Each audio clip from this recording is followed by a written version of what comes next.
lucha popular, confirmando que la lucha es constante, presente intercontinental, cámara y micrófono asaltando las redes, somos la ventana de la lucha popular, confirmando que la lucha es constante. Danos un me gusta, que participemos, comparte las transmisiones.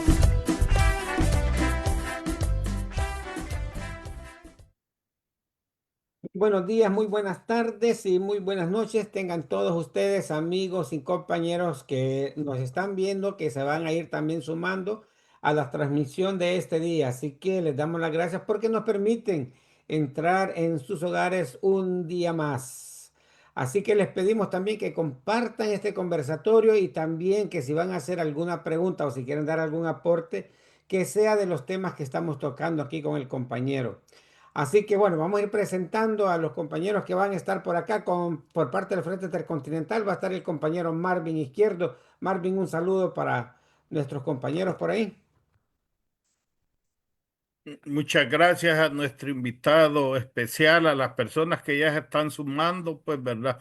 Somos el Frente Intercontinental, Ventana de la Lucha Popular Salvadoreña, pues, ¿verdad? Les pedimos que nos ayuden a compartir. Soy Marvin de un cantón de Chalate, Cantagallo se llama, actualmente un salvadoreño preocupado, pues, por lo nacional y, por qué no decir, por toda la geopolítica, residiendo en Toronto, Ontario. Saludos.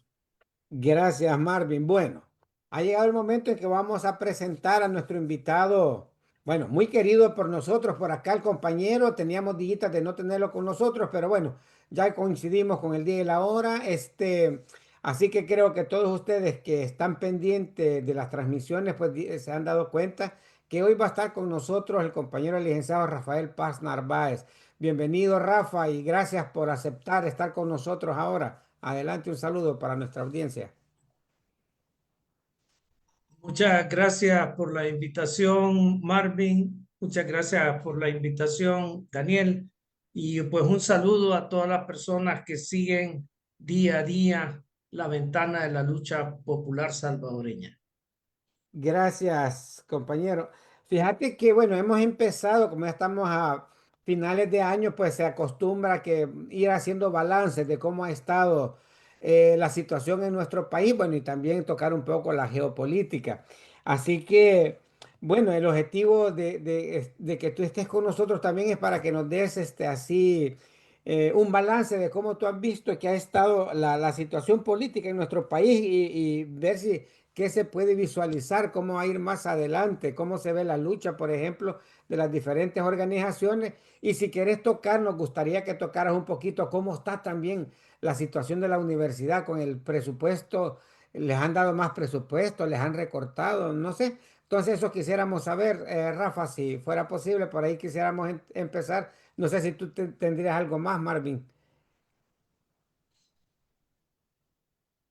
Yo, para mí está bien el tema, solo también, vamos a hablar un poco de la geopolítica. No sé por dónde quiere comenzar el compañero. Adelante, compañero.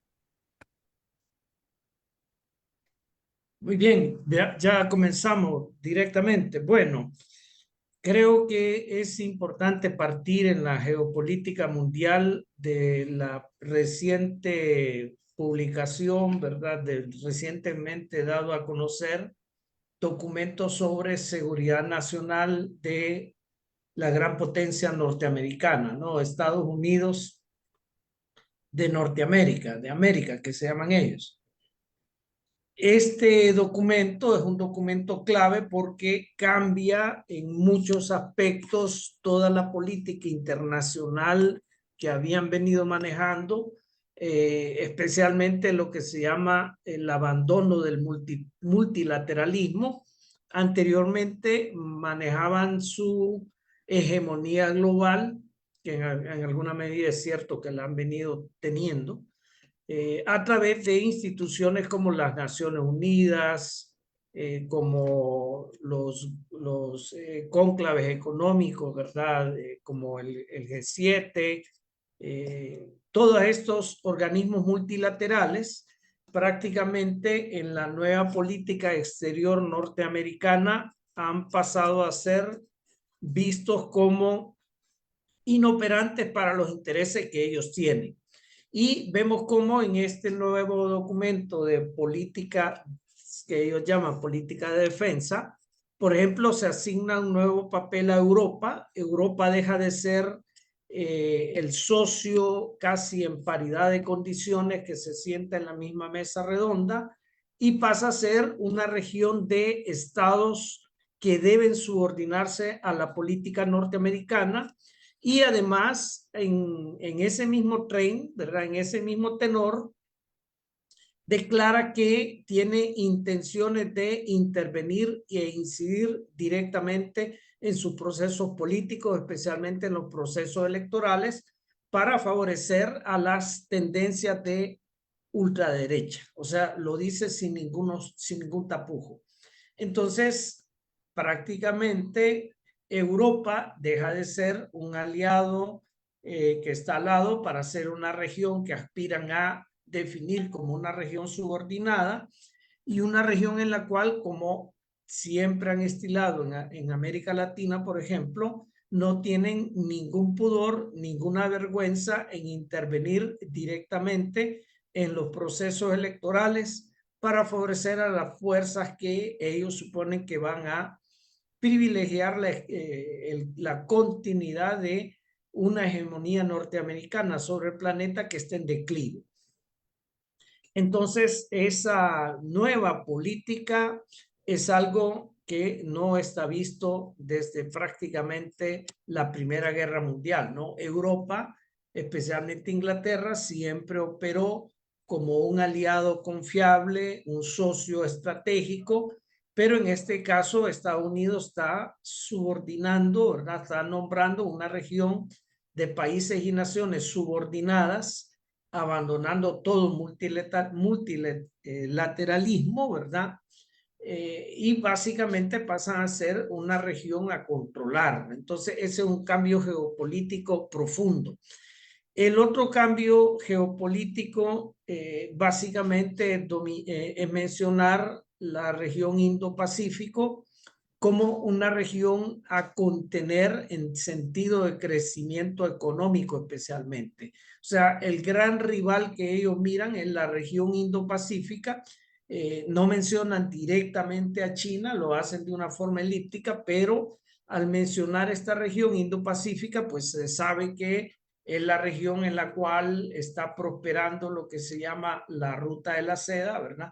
Las nuevas rutas de la seda, o sea, hay una integración económica, logística a través de ferrocarriles, aviación, transporte marítimo, etcétera, cuyo eje central indudablemente son las economías como la economía de China, ¿verdad? Sin negar importancia a la economía de Tailandia, a la economía de Vietnam, y por supuesto ahí está India, que es otro de los miembros del BRICS, y más allá, al lado de China, pero también ya con un pie en Europa, está Rusia, que también es parte de los BRICS. Entonces, cuando este documento alude a la región Indo-Pacífico, no hay ninguna duda que está mencionando a 3 de las siglas del BRICS, ¿no? La otra sigla está en América y la otra sigla está en el cono sur de África, pero aquí están las 3 siglas principales que ellos consideran la rivalidad a contener y definen prácticamente en este documento la rivalidad económica, especialmente contra esta región que ellos miran como una región que no pueden controlar, pero que van a movilizar todos los recursos posibles para contener. Luego, África prácticamente es en gran medida ignorada. Esto, pues la lectura que hacen algunos analistas es no tanto porque no tengan interés en ellos, sino que carecen de los recursos para hacer una política de definición, de intervención directa en estos momentos. Es un escenario que está en gran medida en disputa entre lo que son las naciones europeas y de una u otra manera, digamos, este bloque que ellos llaman Indo-Pacífico, donde sin duda China y Rusia, pero además India, están ganando cada vez más ascendencia en articularse con la economía de las naciones africanas. Entonces, esa disputa pareciera ser que la dejan incluida en la dominación de Europa. O sea, la misma dominación que ellos plantean en Europa tendría de manera subsecuente una dominación de África. O sea, estarían dando la batalla desde Europa, en primer lugar, ¿verdad? Para tratar de contener a lo que es Rusia, que realmente Rusia no es que tenga una política expansionista. Quien ha tenido una política expansionista es la llamada OTAN, pero de todas maneras están en la idea de contener a Rusia, tanto en Europa, que no tiene una política expansionista, pero sí tienen una política de penetración económica, así como China, así como India en alguna medida, en África. Entonces, a través de Europa, pretenden incidir en África de una manera u otra y de las pocas acciones que ellos puedan definir directamente. Entonces, todavía aquí conservan un poco de lenguaje de ayuda al desarrollo como un lenguaje que permite hacer una movilización de sus intereses geopolíticos en el continente africano. Nos vamos luego a América, donde pues América ellos siempre la han visto como una región a dominar desde prácticamente que surge la Alianza Latinoamericana de los Pueblos, entre otras razones con la Revolución Bolivariana, que logra articular con la Revolución Cubana, en algún momento con lo que ha sido en su momento histórico la Revolución Sandinista, pero que empieza a articular también con una serie de procesos de gobiernos progresistas, algunos con mayor orientación revolucionaria, como los procesos de Bolivia, los procesos de Ecuador, y que empiezan a definir una América Latina de mayor carácter integrador por una parte y autonómico frente a Estados Unidos por la otra. Entonces, en América Latina, ellos tienen una apuesta principal. Sus dos apuestas principales que hemos mencionado antes, ¿verdad? Subordinar a Europa, contener a los BRICS, a la región Indo-Pacífico, también tiene que ver con una subordinación completa, un retorno a lo más crudo de la doctrina Monroe, a lo más crudo de la doctrina del Gran Garrote, para garantizar que América Latina va a ser su región en la cual ellos definen los gobiernos y ellos definen que los recursos de la tierra de América Latina, de nuestra América, como decía muy bien José Martí, de nuestras poblaciones y de toda la biodiversidad que pobla nuestro continente, eso en el imaginario norteamericano de este documento, eso es propiedad de Estados Unidos. Eso se refleja claramente en dos grandes ataques que ellos tienen. El primero contra Venezuela, que no solamente es un ataque retórico diciendo que el gobierno está involucrado en el narco, cosa que es algo más fraudulento que decir que Saddam Hussein tenía armas de destrucción masiva, ¿verdad? Ese tipo de fraude que ya conocemos, sino también una política activa de inclusive piratería contra los barcos que están exportando, pese a las distintas medidas de bloqueo y de sanción que ellos han montado, que están exportando el petróleo venezolano. Entonces, es prácticamente una guerra abierta contra Venezuela sin declararla. Luego, pues con México también es un objetivo principal de la política norteamericana de gastar, debilitar y tratar de llevar a un proceso electoral en el cual Morena salga del gobierno. Es una meta central tanto de las élites oligárquicas, llamémosle oligarquías, ¿no? Son bloques empresariales hegemónicos de México que son muy poderosos, ¿verdad? De hecho, por ejemplo, Carlos Slim, un mexicano, en algún momento estuvo entre las 5 personas más acaudaladas del planeta, ¿verdad? Puede que haya cambiado de rango, pero ahí hay personas y familias y empresas que tienen enorme cantidad de millones en términos de riqueza mundial. Y Estados Unidos, en este sentido, tiene como meta, ¿verdad? En primer lugar, tratar de cambiar de gobierno en Venezuela mediante todas esas acciones de guerra híbrida y cambiar de gobierno en México con esas acciones de guerra híbrida también, pero más bajo la modalidad de guerra cognitiva. Entonces, en América ellos quieren en los próximos años lograr este propósito, porque el propósito de controlar procesos electorales hoy por hoy con esta democracia que ya viene siendo una pseudodemocracia administrada mediante el conocimiento de los flujos algorítmicos en el ciberespacio, o sea, toda la huella que toda la población deja de cada país en el ciberespacio a partir de que navegue en redes sociales, de que usa correo electrónico, de que estudia, o sea, todas nuestras actividades mediadas por el ciberespacio dejan una huella que ellos estudian como flujos emotivos cognitivos y que procuran inducirlos, no procuran someterlos al control de las variables que ellos tienen. Esto es lo que conocemos como guerra cognitiva. Para eso están utilizando inteligencia artificial. Eso valdría la pena un capítulo aparte, pero vamos a dejarlo en este momento que quieren dominar a América Latina mediante el control de procesos electorales con estas herramientas, mediante procesos de guerra híbrida mucho más violentos como el que están perfilando en Venezuela, un tanto contra Colombia también, o procesos de guerra cognitiva, que no hay duda que ellos tienen control del narco y que están utilizando la violencia del narco para utilizarlo como argumento para desplazar a Morena. Entonces, este es el panorama geopolítico que tenemos en este momento.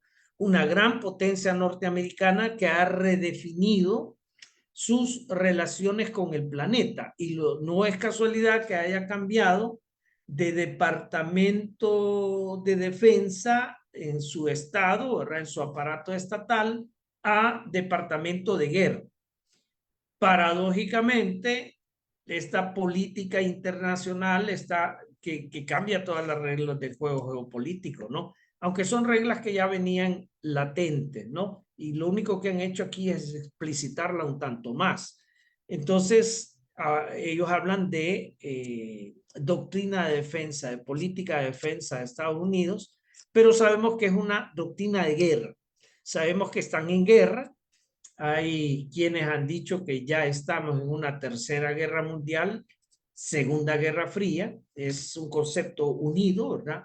Una tercera guerra mundial que vendría siendo simultáneamente una segunda guerra fría, y que, a diferencia de la primera y la segunda guerra mundial, es una guerra híbrida en la cual el ciberespacio, sea mediante herramientas de hackeo o mediante herramientas de guerra cognitiva, el ciberespacio es uno de los escenarios de combate, por decir así, es uno de los escenarios de guerra principales. O sea, ya no solo es guerra aérea, guerra marítima, guerra terrestre, ahora es tan importante la guerra en el ciberespacio como la guerra marítima.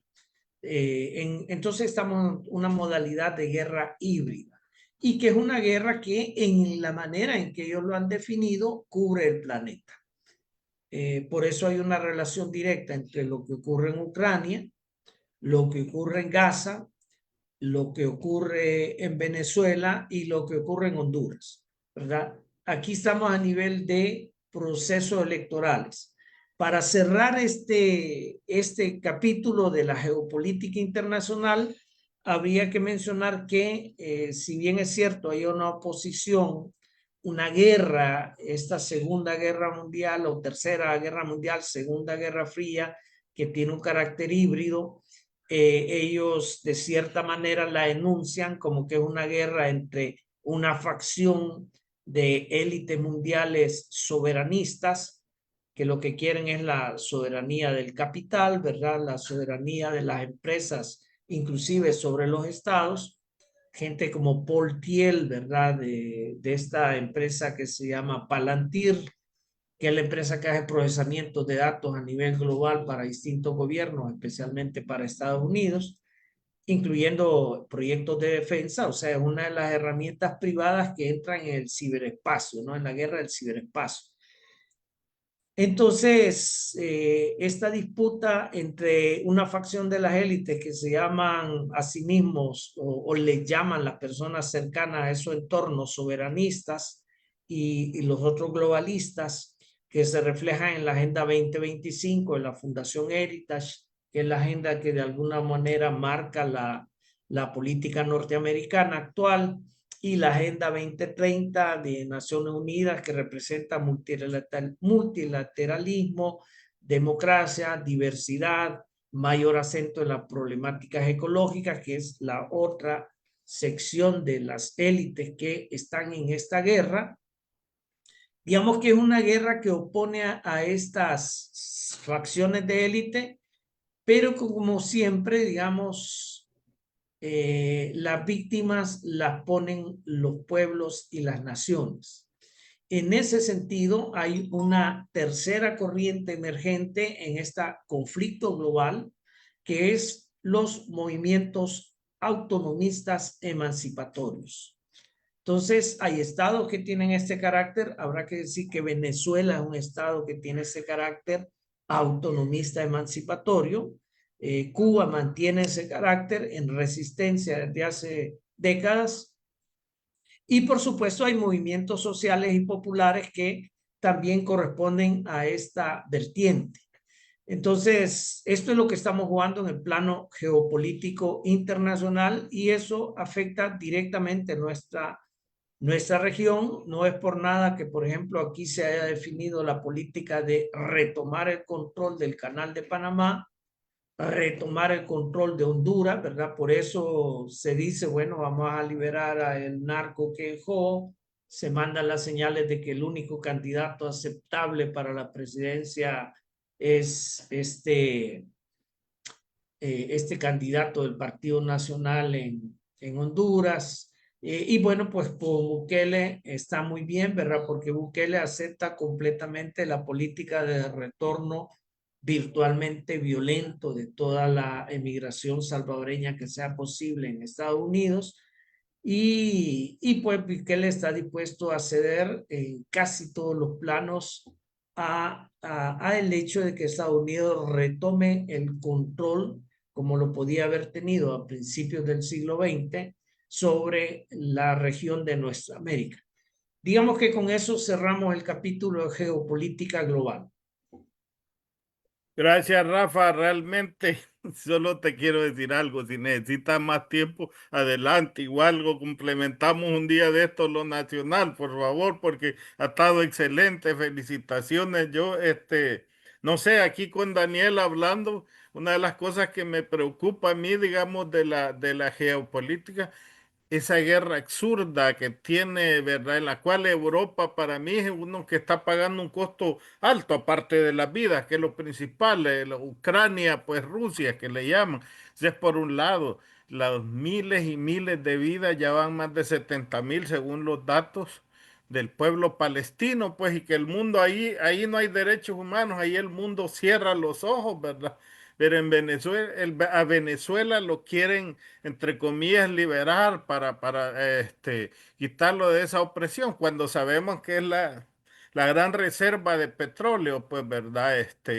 Y por el otro lado, a veces no se entiende, como tú dices, como esa manipulación cognitiva nos lleva a que lo de Chile, pues, que acaba de pasar, uno no entiende a veces, como pueblo, como salvadoreño común y corriente, pues, ¿verdad? Cómo la gente, pues, busca deliberadamente o es manipulada para buscar al opresor, pues, ¿verdad? El que le va a vender la medicina amarga, como dice aquel, no sé, Daniel, si quiere agregar algo. Sí, preguntarle ahí a Rafa, mira, ese es uno de los grandes bueno, acontecimientos que vemos que se está dando y se está generalizando. La mayoría de los pueblos están tratando y votan y quieren de presidente a tipos que son de lo peor, como que y la pregunta que nos hacemos a veces con Marvin, con otros compañeros, ¿qué es lo que le está pasando en realidad a las personas, al ser humano? ¿Cómo nos han adormecido? Es una pregunta que quisiéramos encontrarle, no sé, quizás cuál fue la raíz para que todo se cambiara y hoy últimamente, como te digo, pues estamos viendo los últimos presidentes que están llegando, son presidentes que lo peor que, o sea, lo mejor que pueden hacer para los pueblos es simplemente someterlos más al yugo. La cuestión de pensiones, en fin, tantas cosas que están profundizando que no están arreglando, sino que se están robando hasta ese dinero. Pues no sé si tú nos podrías aclarar algo, Rafa. Hay Adelante. dos factores que entran en el juego de las derrotas electorales del progresismo y de lo que podríamos llamar izquierdas electorales, que son proyectos en muchas ocasiones muy bien planteados. Esos dos factores son, de una parte, que estos gobiernos progresistas y en algunas ocasiones inclusive que se podrían caracterizar como de izquierda, entendiendo por izquierda que hacen efectivamente una gestión a favor de los intereses materiales y subjetivos de las clases populares, de los sectores populares. El problema es que los gobiernos progresistas no están logrando resolver las problemáticas que sus programas proponen. Boric se podría considerar una persona de centro izquierda, una persona que está dentro del campo del progresismo, pero ¿qué resolvió? La misma refundación de Chile a partir de una reforma constitucional fracasó. Ya desde ahí el proyecto, el gobierno de Boric fue un gobierno que solamente administró la ineficacia. Pero obviamente esto ocurrió porque el mismo campo de la derecha, que es el campo de los bloques empresariales, lo llevó a ese camino. No nos sorprendería que en el caso de Colombia vaya por un camino similar. Porque aun cuando yo aprecio mucho, no le conozco personalmente, pero creo que sí una persona digna en muchos aspectos, el presidente Petro se ha pronunciado con mucha dignidad en foros internacionales, ha tenido una voz con una presencia magnífica, pero ¿qué ha resuelto en Colombia? ¿Qué ha resuelto en Colombia? ¿Logró la ansiada paz? Puede que no. ¿Logró mejorar económicamente la situación de Colombia? Mejorar significativamente, que la población diga, pues sí, ha mejorado, vamos a continuar. Cuando Colombia es uno de los ejes de la economía delincuencial, la economía del narcotráfico, que está de una u otra manera subordinada por Estados Unidos. No es casualidad que Estados Unidos tenga el Plan Colombia ahí desde hace décadas, que tenga una cantidad de bases militares en Colombia, que el Plan Colombia estaba orientado a supuestamente erradicar el cultivo, la producción y exportación de droga, y resulta ser que a partir del Plan Colombia la producción de droga, cocaína, no solo no ha disminuido, sino que inclusive ha aumentado. Entonces, ¿qué resolvió Petro? ¿Qué resolvió Xiomara Castro, que resolvieron distintos gobiernos que se plantearon como progresistas o de izquierda. Una diferencia clave es que Brasil y México sí están resolviendo, sí han superado estadísticamente, inclusive reconocido por la CEPAL, sí han superado grandes sectores de población la vivencia de la pobreza. Hay una renta básica universal, hay una pensión básica universal, entre otros bienestares, pese a que tienen todo este tejido del narcotráfico incluido ahí, que es un tejido que controla de una u otra manera Estados Unidos. Porque las armas del narcotráfico son armas provistas por las empresas de la gran potencia norteamericana. Y el principal consumidor de las drogas es Estados Unidos. Entonces, ahí hay un juego un poco hipócrita, digamos, ¿verdad? De que Estados Unidos declara la guerra a las drogas, pero es el principal beneficiario del narcolavado, del tráfico de armas, inclusive del tráfico de drogas. Pero utiliza ese estandarte, ¿verdad? Como un eje para atacar a Colombia, un eje para atacar a Venezuela, un eje para atacar a México. Entonces, al menos México y Brasil están ofreciendo algo. Tienen políticas económicas por la potencia de sus economías que les permiten de una manera autónoma hacer una gestión que incluye progresivamente a los sectores populares, les beneficia, al menos en márgenes reducidos y dentro de lo que es una economía capitalista. Bueno, que ya China demostró que pueden perfectamente utilizarse modo de producción capitalista y modos de gestión socialista y de producción socialista de manera combinada y tener como resultado una mejora efectiva de vida de la población. Entonces, estos son los principales enemigos de Estados Unidos en América y son los que le hacen el problema, ¿no? México, Brasil, Venezuela. Centroamérica, estamos en un momento de resistencia, de la misma manera que con gran dignidad alguien como el general Sandino, con su pequeño ejército loco, como le decían al ejército defensor de la soberanía nacional, que es un nombre casi martiano, ¿no? Un nombre muy digno, poético inclusive, ¿no?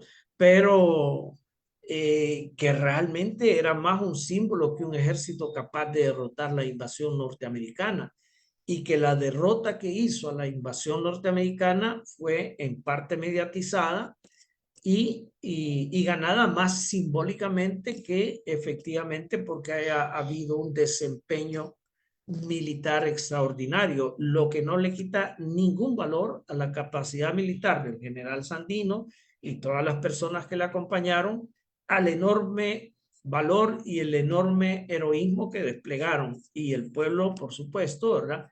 Porque era una expresión del pueblo nicaragüense. Entonces no le quita nada de épico a esa gesta, pero es lo que podemos hacer desde Centroamérica y de alguna manera lo continuaremos haciendo. Y por supuesto, no quiere decir que es un esfuerzo fútil, no es un esfuerzo que no va a dar nada. Quiero decir que tendremos que proyectarnos hacia un mediano o largo plazo para considerar resultados. Correcto, compañero. Sí, vemos realmente con relación a este tema como un retorno, pero descarado y agresivo de esa doctrina Monroe, pues, ¿verdad? Digamos, como ya pasamos, ya en la práctica está el multilateralismo, perdón, pues se me traba la lengua, se me lengua la traba, como digo yo. Y ya en la realidad, como tú mencionabas, está China, por un lado, esa guerra que tiene entre comillas con Rusia, la tienen perdida, pues, ¿verdad? Entonces, la superpotencia única ya ellos ¿Cuánto se tardarán en aceptarlo? Ese no es el tema, sino que ya no es la única. Pero ahora vemos una actitud súper agresiva hacia América, porque queremos los recursos de Venezuela. Bueno, ya descaradamente el asalto a un buque petrolero, pues, ¿verdad? Diciendo en el caso de Honduras, ¿verdad? A diferencia de los errores que son reales que tú señalaste, pero una actitud abusiva. Yo quiero, a esta persona como presidente y si él no gana, vamos a cerrar puertas, ¿verdad? O ayudas económicas. Por el otro lado, una actitud inhumana, diría yo, abusiva y agresiva hacia la gente que su única falta, porque yo no lo llamo delito, ha sido migrar, pues, o sea, entonces, perdón, ¿cuál es la política del imperio? Pues, o sea, en qué están pensando? Pues con toda esa agresividad, un tipo de, digamos, como Trump, que para mí solo es la cabeza de un grupo, no es que él tome las decisiones, no sé si Daniel tiene algo que agregar.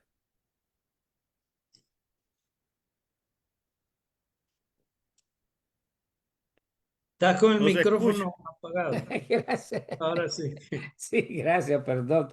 No, hombre, bueno, yo creo que la misma pregunta nos hacemos, pues, o sea, em, no, la verdad es que no le vemos, Rafa, ¿qué hacer? ¿Qué hacer? La pregunta es, ¿qué hacer para despertar a los pueblos? ¿Qué hacer? Y porque vaya, están viendo la forma de accionar prácticamente de Trump en estos momentos. Están viendo. Imagínate, por ejemplo, lo que decía el compañero Marvin con respecto a la guerra que hay acá. Yo estoy en Europa, en Suecia. Imagínate, están diciendo que Ucrania necesita más dinero, no sé cuántos millones más. Entonces están haciendo dos cosas, quieren ellos. Una, o se los quitan al dinero que tiene Rusia por ahí en algunos bancos, o si no, prácticamente va a salir de los países europeos. Entonces la pregunta que todo el mundo nos hacemos aquí, bueno, el dinero no lo van a sacar los ricos de Europa, va a salir del pueblo, pues, de nosotros los trabajadores. Pero imagínate, la gente está diciendo, no, es que está bueno, pues es que si lo necesitan hay que darle dinero a nosotros para que ellos sigan en la guerra. O sea, al final de la guerra, cuando se termina la guerra en paz, prácticamente vienen los ricos, estas grandes empresas se van a estos países, empiezan a explotar los diferentes minerales, se tiene petróleo y toda la cuestión, se enriquecen ellos más y los pueblos seguimos siendo más pobres, pues. O sea, es una cuestión, no sé, quisiera que hubiera una fórmula mágica, Rafa, que dijeran esto vamos a hacer para que cambie de nuevo la mentalidad de los pueblos, porque no es nada como en los 80 pues, 80 quizás 85. Eso quizás podría aportar yo. Claro, yo Y yo diría, solo sí, agregarte, Rafa, hay algo que, perdona, me llama poderosamente la atención y tú como docente, como formador de pensamiento crítico, ¿por qué parece que los países de América, una buena parte, queremos abrazar esas ultraderechas imperiales y al contrario de África? África prácticamente ha corrido a Francia, los ingleses les han dicho, miren, ya basta de estarnos robando las riquezas, las materias primas o de estarnos pagando precios risibles. Pareciera como que nosotros, una parte de América Latina, queremos abrazar el imperio y los africanos con respecto a Europa, pues todo ese imperialismo lo están alejando y están luchando fuertemente. Esa parte no la entiendo, perdón. sí, bueno, hay algo que se ha vuelto crucial aquí y es la economía delincuencial. El producto que creció en precios durante el siglo XX, la segunda mitad del siglo XX, y lo siguió haciendo durante al menos las dos primeras décadas del siglo XXI, en América Latina ha sido la cocaína.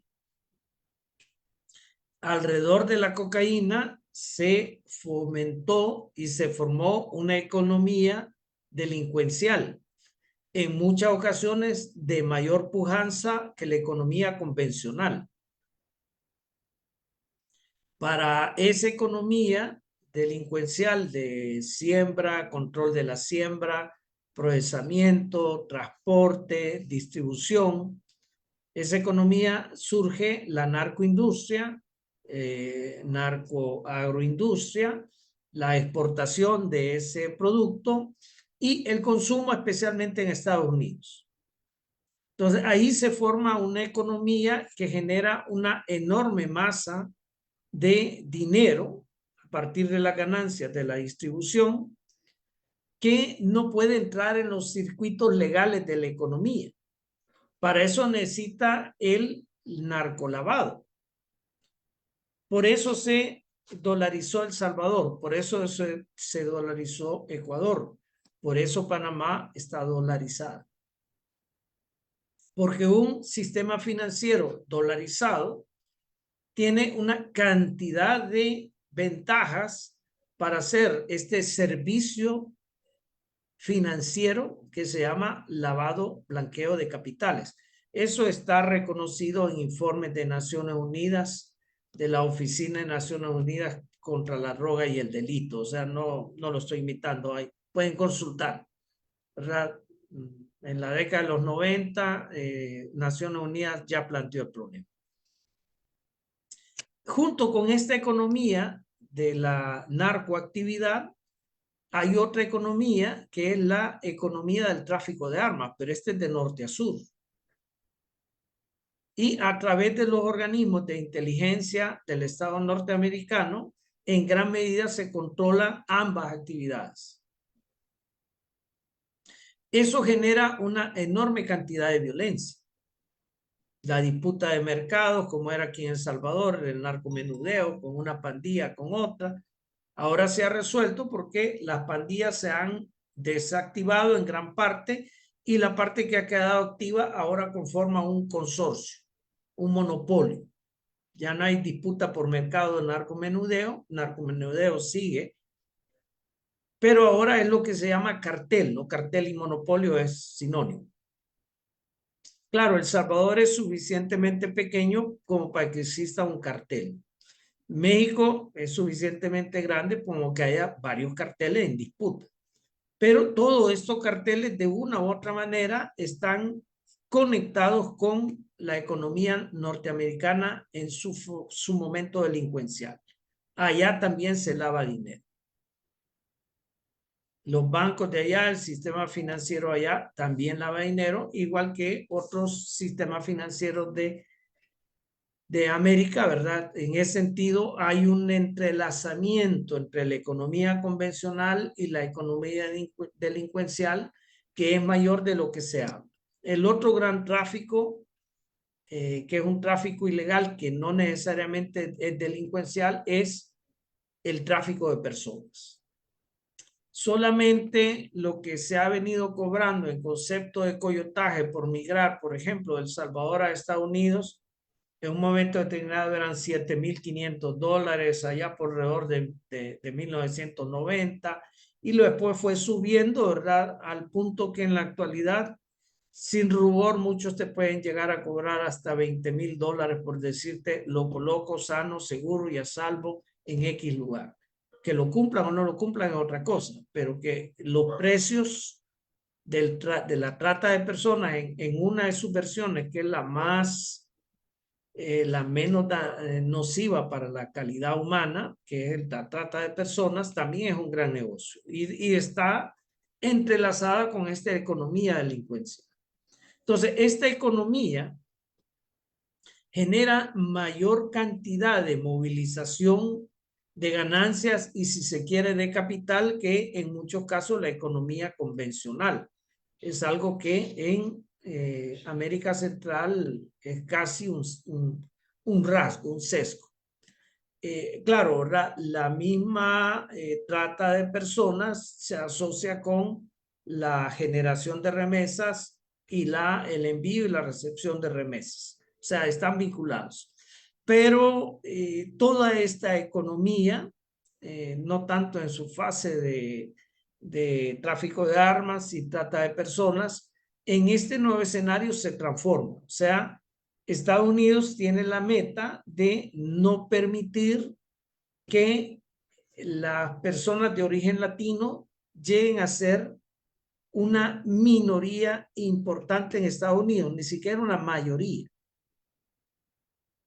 tienen la meta de que la migración latina no alcance el 35% de la población, porque ya eso le rompe el balance en un aparato democrático, en un sistema gestionado democráticamente. Por eso les han nombrado el enemigo público número 1 a las personas migrantes, especialmente de origen latinoamericano. Y las persiguen de esa manera, muy similar a como nazis perseguían a judíos. Por eso, sin ningún rubor, personas como Trump han construido este alligator Alcatraz, que no se usa porque todavía hay cierto pudor en la justicia norteamericana, pero el campo de concentración está construido, que fue una promesa electoral.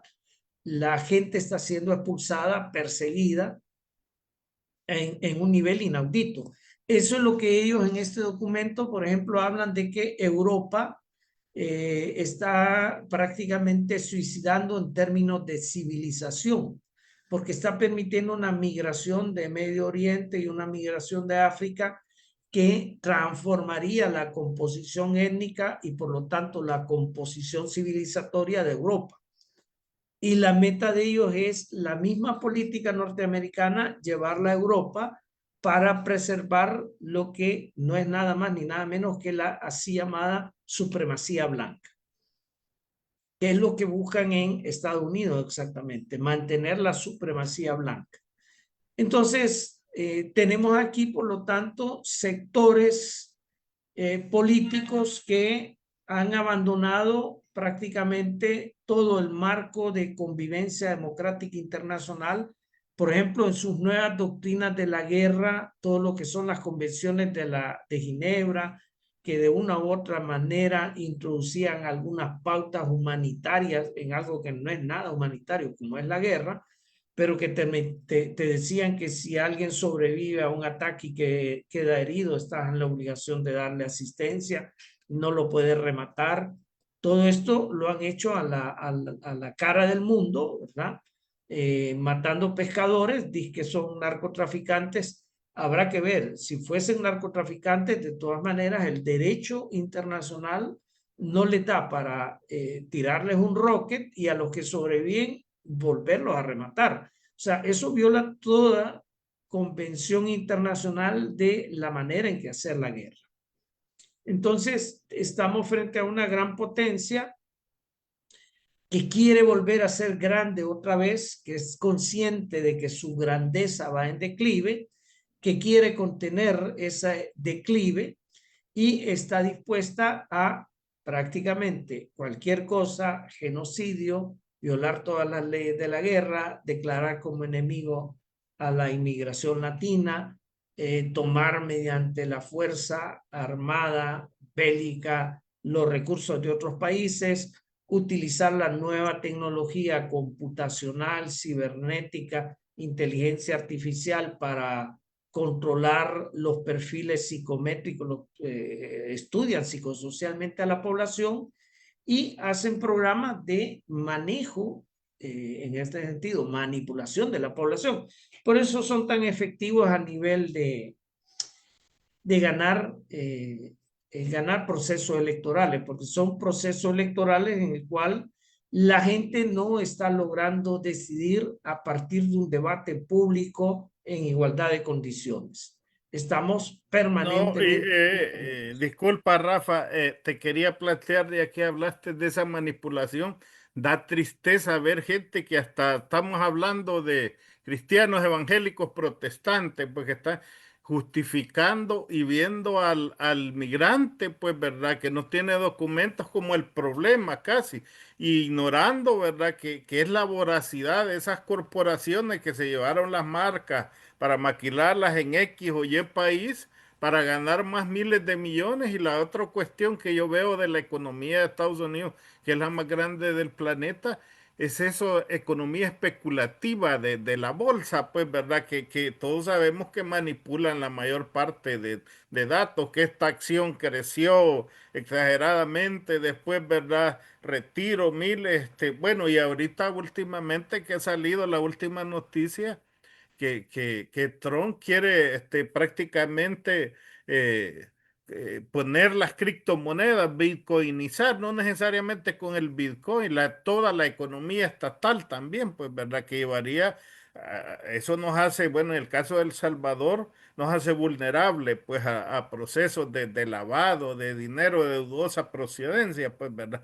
Pero en general yo veo el problema de la economía especulativa en Estados Unidos como un problema que no permite una economía real también, y la migración de toda esa maquila que no se va a solucionar sacando 5 o 10 millones de migrantes, pues porque el problema es la desindustrialización, como no sé, yo veo por, que las corporaciones son las que ganaron más, no es el pueblo perdió trabajo, entonces como... Sí, vamos hacia un mundo, según se está perfilando, ¿verdad? En el cual mucho de la producción se podría automatizar, se podría conducir mediante robots.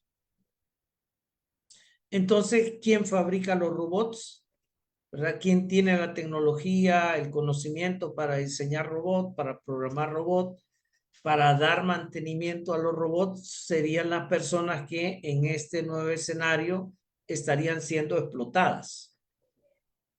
Porque en un diseño eficiente se podría sustituir toda la mano de obra de muchas maquilas, tanto textiles como, por ejemplo, dos de las maquilas que son más frecuentes de Centroamérica, las que hacen el cableado para vehículos, que requieren movimientos manuales que hasta el momento no han sido logrado que robots los ejecuten. Entonces descansa mucho en el trabajo manual humano, pero todos estos procesos eventualmente podrían ser sustituidos por inteligencia artificial y robótica. Entonces eso te desplaza a una cantidad de seres humanos que en este nuevo esquema de valorización del capital y de obtención de la ganancia nos hemos convertido, estamos por convertirnos en personas desechables. De la misma manera que los 8,000, 10,000 vendedores, vendedoras del centro de San Salvador se han convertido en personas desechables. Y eso que en San Salvador solo se han, así llamado, reordenado alrededor de 10 a 15, a lo sumo 20 manzanas. No es cierto que todo San Salvador esté reordenado, pero el reordenamiento que se ha logrado ha sido la base, se ha hecho sobre el desecho, el desalojo